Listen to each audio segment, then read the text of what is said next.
Hello दोस्तों, कैसे हैं आप लोग। A1 रहमान क्लासेस में आपका स्वागत है। मैं हूं रहमान। आज की इस वीडियो में क्लास 6 का चैप्टर नंबर 2 विविधता एवं भेदभाव लेकर आया हूं, जो कि पार्ट 2 है। पार्ट 1 मैंने इससे पहले अपलोड कर दी है।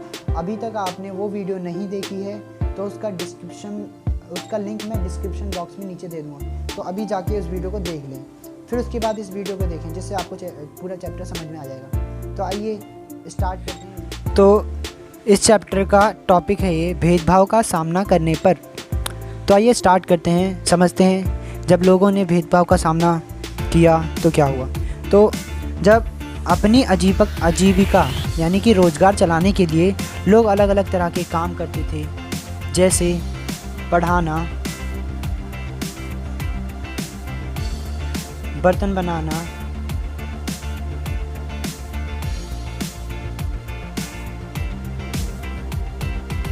मछली पकड़ना,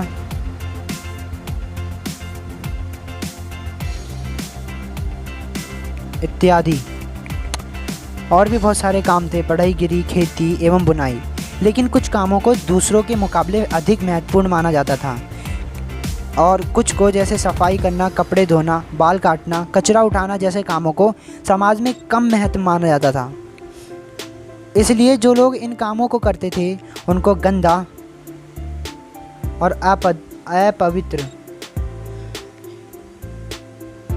माना जाता था। यह जाति व्यवस्था का ही एक बड़ा महत्वपूर्ण पहलू है। जाति व्यवस्था के कारण ही यह सब होता है। तो जाति व्यवस्था में लोगों के समूहों को एक तरह की सीढ़ी के रूप में रखा जाता है।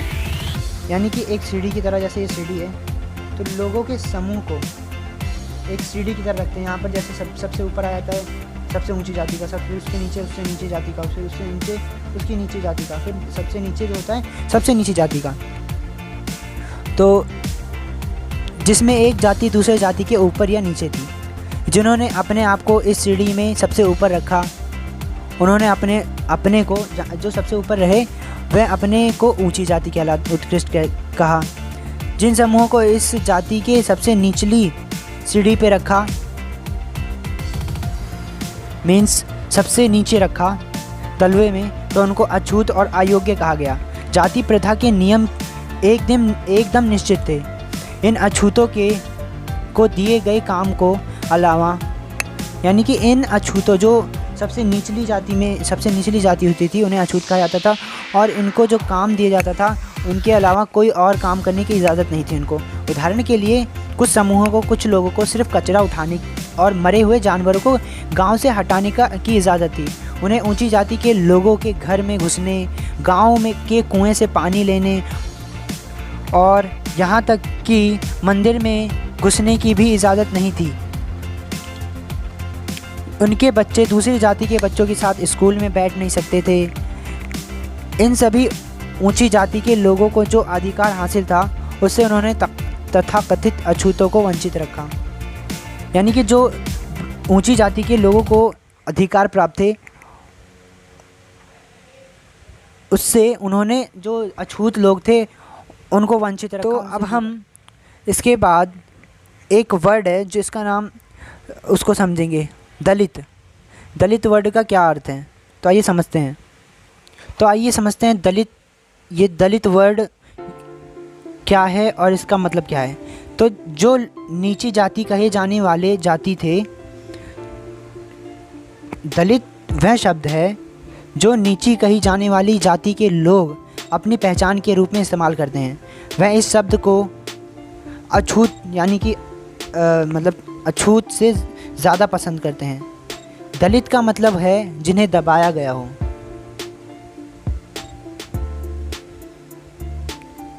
या कुचला गया हो।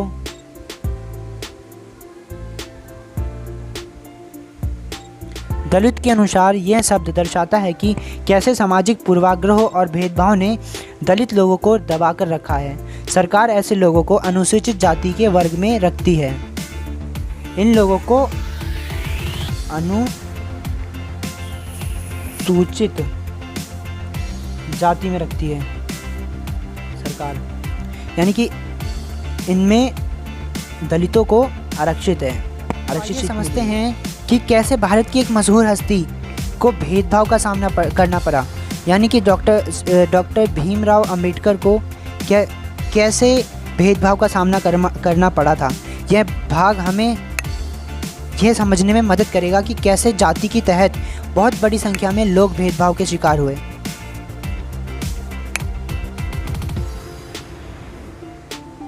तो आइए समझते हैं कि जो भारत के एक महान नेता डॉक्टर भीमराव अंबेडकर ने जाति व्यवस्था पर आधारित भेदभाव के अपने अनुभव के बारे में क्या लिखा, क्या बताया। तो यह अनुभव उनको 1901 में हुआ था,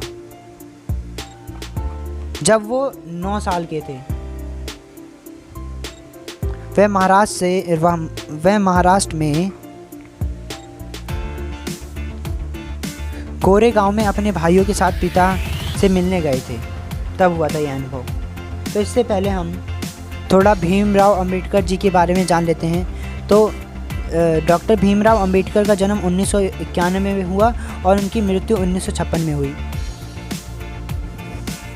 तो डॉक्टर भीमराव अंबेडकर को भारतीय संविधान का पिता एवं दलितों के सबसे बड़े नेता के रूप में जाना जाता है। डॉक्टर अंबेडकर ने दलित समुदायों के अधिकारों के लिए लड़ाई लड़ी। उनका महार जाति में जन्म हुआ था, जो अछूत मानी जाती थी। महार लोग गरीब होते थे, उनके पास ज़मीन नहीं थी और उनके बच्चों को वही काम करना पड़ता था जो वह खुद करते थे। उन्हें गांव के बाहर रहना पड़ता था और गांव के अंदर आने की इजाज़त नहीं थी।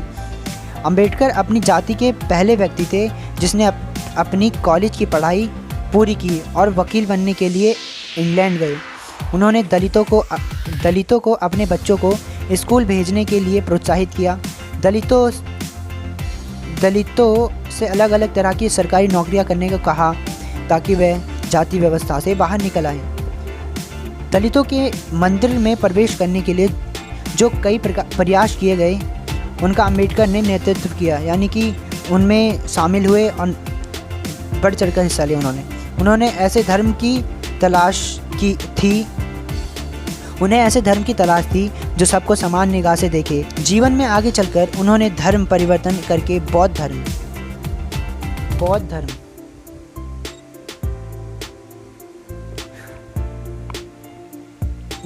को अपना लिया। उनका मानना था कि दलितों को जाति प्रथा के खिलाफ अवश्य लड़ना चाहिए। ऐसा समाज बनाने की तरह काम करना चाहिए जिसमें सबकी इज्जत हो, ना कि कुछ ही लोगों की। तो आइए समझते हैं डॉक्टर भीमराव अंबेडकर के अनुभव को। तो जब वह 9 साल के थे, डॉक्टर भीमराव अंबेडकर जब 9 साल के थे तो वो महाराष्ट्र में कोरेगांव में अपने भाइयों के साथ पिता से मिलने गए थे। तो जब वह स्टेशन पे पहुँचे तो वहाँ पर उन्हें 1 घंटा हो गया। वह अपने पिताजी या फिर उनके नौकर का इंतज़ार कर रहे थे आने का, परंतु कोई नहीं आया। तो स्टेशन मास्टर आकर उनका टिकट देखते हैं और उनसे पूछते हैं यहाँ पर क्या उन्हें पूछा कि वहाँ क्यों रुके हुए हो तुम लोग।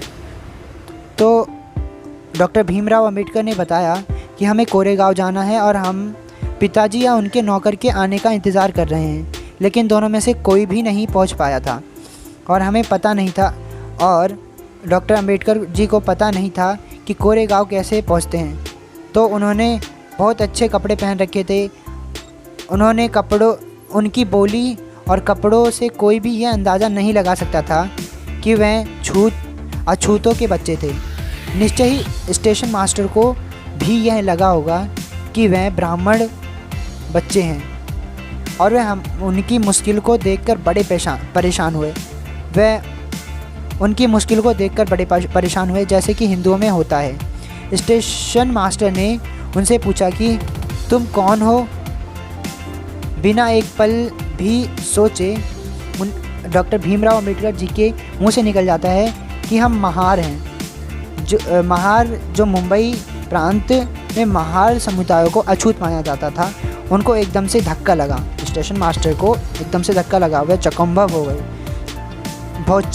भौचक्के रह गए। उनके चेहरे पर अचानक परिवर्तन हुआ। डॉक्टर भीमराव अंबेडकर ने देख लिया कि एक अजीब सी घृणा की भावना स्टेशन मास्टर जी के को हावी कर रही हो गई। उन्होंने जैसे ही डॉक्टर भीमराव अंबेडकर जी का जवाब सुना, वह अपने कमरे में वापस चले गए और अंबेडकर जी वहीं खड़े रह गए। 15-20 मिनट के बाद सूरज बिल्कुल छिप गया और उनके पिताजी आए नहीं थे और ना ही उनका नौकर आया। और अब स्टेशन मास्टर भी हमें डॉक्टर भीमराव अंबेडकर को छोड़कर चले गए थे। डॉक्टर भीमराव अंबेडकर काफ़ी घबराए हुए थे। आधे घंटे के बाद स्टेशन मास्टर लौटकर आया तो पूछा कि अब तुम क्या करना चाहते हो। तो डॉक्टर भीमराव अंबेडकर ने कहा, अगर हमें किराए पर एक बैलगाड़ी मिल जाए तो हम कोरेगांव जा सकते थे, मगर कोरेगांव ज़्यादा दूर नहीं हो तो हम फ़ौरन मतलब डॉक्टर भीमराव अंबेडकर कहने लगे कि अगर कोरेगांव ज़्यादा दूर ना हो तो हम फ़ौरन निकलना चाहते हैं। वहाँ किराए पर कई बैलगाड़ी चल रही थी, लेकिन डॉक्टर भीमराव अंबेडकर ने स्टेशन मास्टर से ये बोल दिया कि हम हर जाति को, तो इसके बारे में सभी को पता चल गई, जिसके कारण कोई भी बैलगाड़ी वाला उनको कोरेगांव नहीं ले जाना चाहता था। उनको अपनी सवारी पर बिठाकर अपने आप को अछूत नहीं बनाना चाहता था। इसकी वजह से जो बैलगाड़ी वाले थे उन्होंने उनको ले जाने डॉक्टर भीमराव अंबेडकर को ले जाने से मना कर दिया।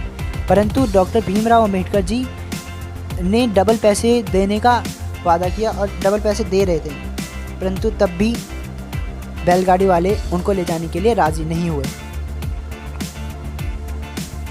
इस कहानी से यह बिल्कुल साफ है कि जाति पर आधारित भेदभाव न केवल दलितों को कई गतिविधियों से वंचित रखता है, बल्कि वह उन्हें आदर और सम्मान भी नहीं मिलने देता जो दूसरों को मिलता है। तो एक कल्पना करिए कि यह कितना मुश्किल होगा अगर लोगों को एक जगह से दूसरी जगह जाने ना दिया जाए। यह कितना अपमानजनक और दुखदायी होगा अगर लोग आपसे दूर दूर रहें, आपको छूने से मना करें और आपको पानी ना पीने दें। यह छोटी सी घटना दिखाती है कि कैसे गाड़ी से एक से दूसरी जगह जाने के साधारण काम की सुविधा भी इन बच्चों यानी कि डॉक्टर भीमराव अंबेडकर के पास नहीं थी, जबकि वह पैसा दे सकते थे। स्टेशन के सभी बैलगाड़ी वालों ने बच्चों को ले जाने से मना कर दिया। उन्होंने बच्चों के साथ भेदभाव भरा व्यवहार किया। इस कहानी से ये साफ हो गया कि जाति पर आधारित भेदभाव न केवल दलितों को कई गतिविधियों से वंचित रखता है, बल्कि वह उन्हें आदर और सम्मान भी नहीं मिलने देता जो दूसरों को मिलता है। तो आइए इसके बाद समझते हैं समानता के लिए संघर्ष, यानी कि समानता के लिए लोगों ने क्या क्या संघर्ष किए, क्या क्या लड़ाई लड़ी। तो आइए समझते हैं समानता के लिए संघर्ष। ब्रिटिश शासन से आज़ादी पाने के लिए जो संघर्ष किया गया था उसमें समानता के व्यवहार के लिए किया गया संघर्ष भी शामिल था। दलितों, औरतों, जनजातीय लोगों और किसानों ने अपने जीवन में जिस गैर बराबरी का अनुभव किया उसके खिलाफ उन्होंने लड़ाई लड़ी। जैसा कि हमने पहले भी बात की है, बहुत सारे दलितों ने संगठित होकर मंदिरों में प्रवेश करने के लिए संघर्ष किया। महिलाओं ने मांग की कि जैसे पुरुषों के पास शिक्षा का अधिकार है वैसे हमें भी प्राप्त हो। किसानों और दलितों ने अपने आप को जमींदारों और उनकी ऊंची ब्याज दर से छुटकारा दिलाने के लिए संघर्ष किया।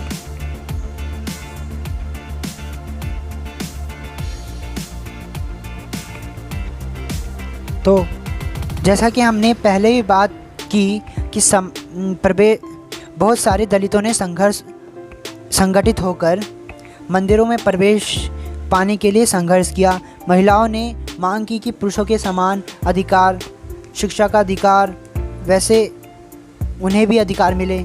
और जो किसान थे और दलितों ने अपने आप को ज़मींदारों और उनकी ऊंची ब्याज दर से छुटकारा दिलाने के लिए संघर्ष किया। तो 1947 में जब भारत आज़ाद हुआ और एक राष्ट्र बना तो हमारे नेताओं ने समाज में व्याप्त कई तरह की असमानताओं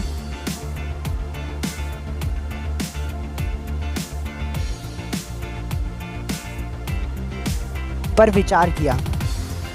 संविधान को लिखने वाले लोग भी इस बात से अवगत थे कि हमारे समाज में कई भेदभाव किया जाता है और लोगों ने उसके खिलाफ किस किस तरह के संघर्ष किए हैं। कई नेता इन लड़ाइयों के हिस्से भी थे, जैसे डॉक्टर भीमराव अंबेडकर। इसलिए नेताओं ने संविधान में ऐसी दृष्टि और लक्ष्य रखा जिससे भारत में सभी लोगों को बराबर माना जाए। समानता को एक अहम मूल्य की तरह माना गया जो हम सभी को एक भारतीय के रूप में जोड़ती है।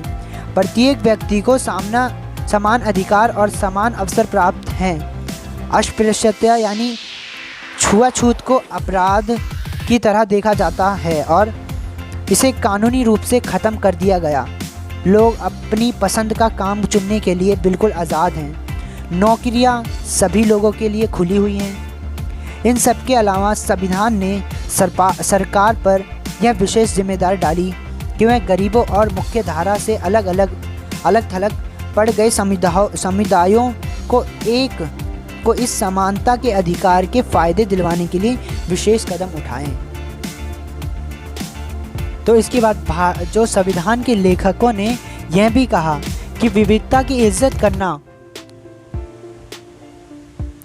उसे मूल्यवान मानना समानता सुनिश्चित करने में बहुत ही महत्वपूर्ण कारक है। उन्होंने यह महसूस किया कि लोगों को अपने धर्म का पालन करने, अपनी भाषा बोलने, अपने त्यौहार मनाने और अपने आप को खुले रूप से अभिव्यक्त करने की आज़ादी होनी चाहिए।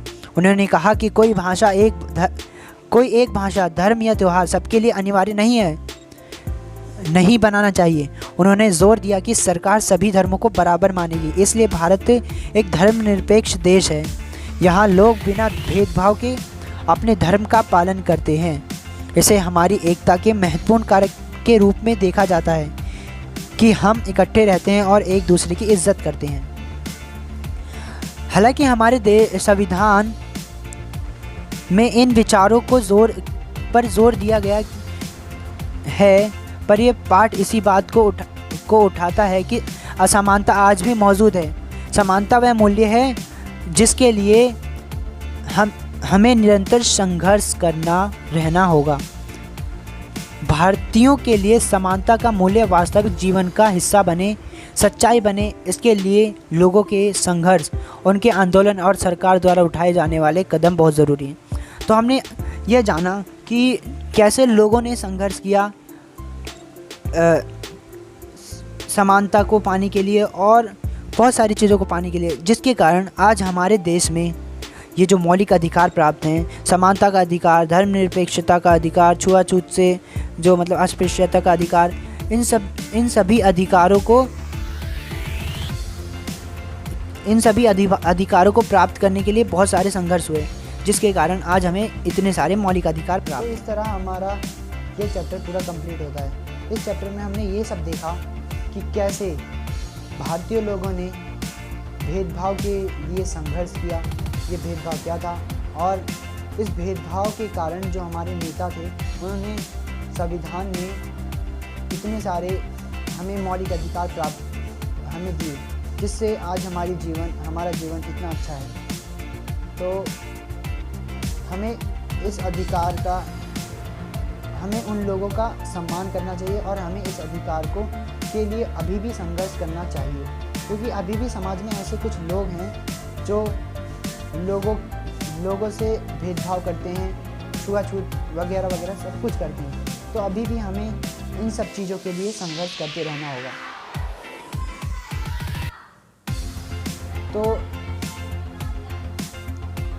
तो वीडियो देखने के लिए शुक्रिया। अभी तक आपने हमारे चैनल को सब्सक्राइब नहीं किया तो प्लीज़ कर लें और वीडियो को लाइक करें और ज़्यादा से ज़्यादा शेयर करें, जिससे हमारा भी प्रोत्साहन बढ़े। Thank you for watching.